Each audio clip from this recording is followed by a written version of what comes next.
Pray for their recovery. Mike, great to see you.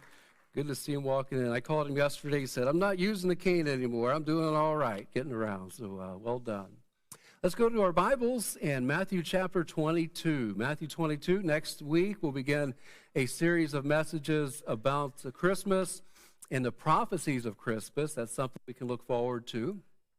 And we invite you to invite others to participate in coming to church on those days.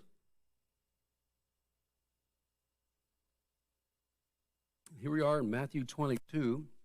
Years ago, I was a pastoral intern in my church that I grew up in, and a friend of mine was getting married.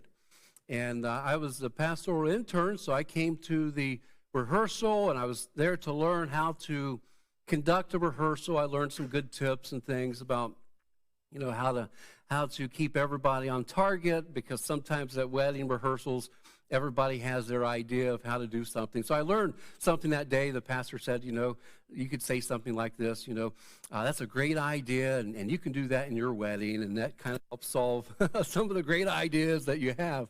But I learned some good things. But it was my friend's wedding, but I was at the rehearsal, and they did everything except, you may now kiss your bride, you are now husband and wife. That was the last thing, and he didn't do that. And so at my friend's wedding, I thought, you know what? I already was there. It was rehearsal, but that's just as good, and I didn't even go. The next day was the wedding. I didn't even go.